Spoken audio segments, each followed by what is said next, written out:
तो देखिए पिछले अध्याय में हम लोगों ने वर्ण परिचय के बारे में अध्ययन किया था और वर्ण परिचय में हम लोगों ने वर्ण पढ़ लिए हैं। वर्ण किसे कहते हैं, वर्ण कितने प्रकार के होते हैं, स्वर वर्ण और व्यंजन वर्ण। स्वर वर्ण की कुल संख्या कितने होते हैं, व्यंजन वर्ण कितने होते हैं, मात्रा किसे कहते हैं, मात्रा की कुल संख्या कितने होते हैं। आज हम लोग अध्ययन करेंगे कि स्वर वर्ण को कितने भाग में बांटा गया है। तो आइए शुरू करते हैं। ध्यान दीजिए बोर्ड पे। स्वर वर्ण के भेद। देखिए कहीं कहीं आपको मिलेगा स्वर वर्ण के प्रकार, तो स्वर वर्ण के प्रकार पूछेगा, चाहे भेद पूछेगा, चाहे कितने तरह के होते हैं, तो इसका मतलब एक ही होगा कि स्वर वर्ण के प्रकार के बारे में बात कर रहे हैं कि स्वर वर्ण कितने प्रकार के होते हैं। है क्लियर? यहाँ पे लिखा हुआ है स्वर वर्ण के भेद। क्या लिखा हुआ है? स्वर वर्ण के भेद, यानी स्वर वर्ण कितने प्रकार के होते हैं। तो स्वर वर्ण हम जानना की है कि स्वर वर्ण कितने होते हैं, 11 होते हैं। स्वर वर्ण में कुल संख्या 11 होती है। ठीक है, मात्रा में हम लोग जान लिए, मात्रा की संख्या कितनी होती है, 10 होती है। तो देखिए स्वर वर्ण जो है वो कौन कौन सा है उसको थोड़ा जानते हैं। तो स्वर वर्ण जो होता है उसको बांटा गया है दो भागों में। कितने भागों में? दो भागों में। पहला हमारा है हर स्वर है। क्या है? हर स्वर है, हर स्वर। दूसरा है दीर्घ स्वर, दीर्घ स्वर। हर स्वर को कहीं कहीं कहते हैं लघु स्वर कहते हैं। क्या कहते हैं? लघु स्वर। लघु का मतलब होता है छोटा होता है। क्या होता है? छोटा। जिसको पढ़ते हैं हर स्वर। क्या पढ़ेंगे? हर स्वर। कहीं कहीं पढ़ेंगे इसको लघु स्वर भी दिया रहता है और उसके बाद दीर्घ स्वर दिया है। तो जानते हैं आखिर कि हर स्वर किसे कहते हैं और दीर्घ स्वर किसे कहते हैं। तो इसके नाम से ही क्लियर हो रहा है, इसके नाम से ही स्पष्ट हो रहा है कि हर स्वर और दीर्घ स्वर के बारे में। तो जिसके उच्चारण में कम समय लगता है उसे कहते हैं हर स्वर कहते हैं। क्या कहते हैं? हर स्वर कहते हैं। और जिसके उच्चारण में ज्यादा समय लगता है उसे दीर्घ स्वर कहते हैं। दीर्घ का मतलब होता है बड़ा और लघु का मतलब होता है छोटा।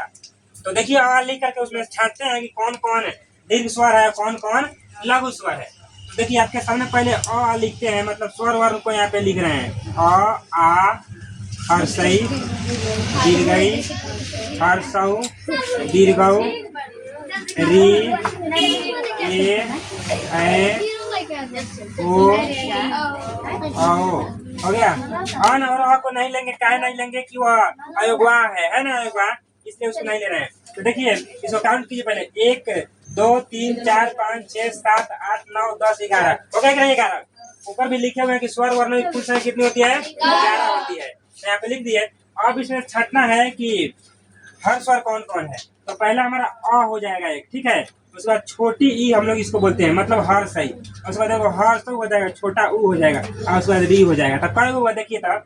4 गो होगा। तो इसी चारों को बोलते हैं हर स्वर या लघु स्वर कहते हैं। ठीक है, इसलिए उच्चारण पर है तो कम समय लग रहा है। देखिए अ पढ़िए, अ, हर सही, हर सऊ, री। 4 गो है। पूछेगा ऑब्जेक्टिव में कि हर स्वर की कुल संख्या कितनी होती है? 4 होती है। कितनी होती है? 4। और कौन कौन सा है तो उसका पहले अ है, ठीक है, हर्षई है, दीर्घई है और उसके बाद री है। 4 तो हो गई बाबू, अब तक समझ गए? देखिए जब भी आपको भूल पड़ जाएगा ना, अ लिख दीजिएगा, उसका उच्चारण कीजिएगा कि कम समय किसमें लग रहा है।